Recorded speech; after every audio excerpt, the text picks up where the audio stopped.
Wow. You've gone deep in that before, though, the trickster stuff, right? Yeah, I've looked into that a little bit, yeah. How come?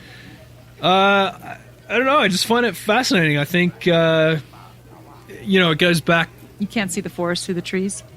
Sure, yeah. I mean, it goes back to, the ancient native people of not even just America, of Australia as well. Mm-hmm. They have they talk about stories of trickster spirits and evil spirits, and they take on whatever form they want, and they basically just either they have malevolent intentions for you, or they're just fucking with you just because they enjoy it. Why not? Yeah. Why do you think most of these cases are in the woods? Well, I mean, it's secluded. There's a lot of area through there that no one ever goes to. But why the national parks? Well, because, like he said, they're isolated. But why were they designated national parks? Right, why didn't they ever build there? Yeah, I don't know. Well, I mean, that's a simple explanation, but it could be something darker. Maybe the government knew that something weird was going on, because David Paulides has proven now that there is a high concentration of mysterious disappearances and trickster-like stories in the national parks. So why would it be correlated like that? It's not like it's like randomly in the woods, not in a national park. There's some examples of that.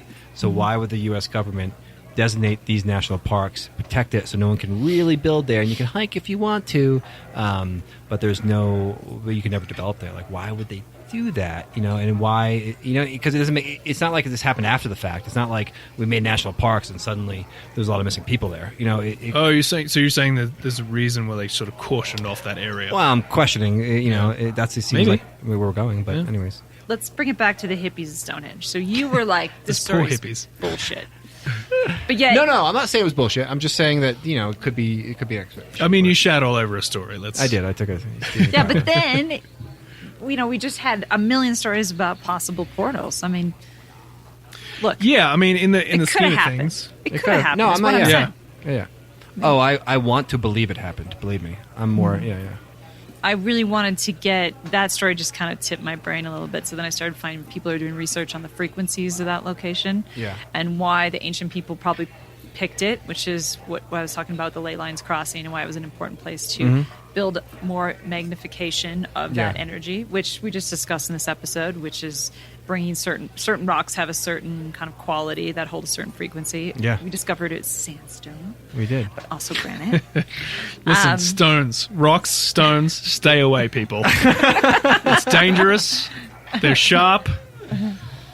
Stay the fuck away. But whether it's true or not, somebody, if they made it up, was warning other people that there's something going on there in the henge that is magical, that has some kind of property that we can't explain. People make up stories, myths and legends, and even stories that we tell our kids are meant to, inspire them, but also warn them of things that could happen, right? So this could be one of those things. Hippies, don't you dare go in Stonehenge. Don't be a hippie. Okay? Yeah, well, also, one last thought is that hippies... so I feel bad just saying that. They're in an altered state. So if they're in an altered state, maybe they're more susceptible to feeling or being a part of some sort of different type of energy or some sort of unusual event. So maybe they were on something and... Yeah, they were either high or on psychedelics, and that allowed them to access something a little different. It saw them, they saw it. Next thing you know, lightning, they disappear. 30 years later, it's a urban legend, and I'm shitting on it. Yeah, way to go, Josh. I hate that. I hate that I started this podcast shitting on that story. Like that's not what I wanted. Conflict is good. All right, we like conflict. Okay. All right. Well, that's all we got. I got to get home. So that's all we got for Cosmic Cantina. I'm your host, Melissa Tittle, and we will see you next week. Bye now. Bye, everyone.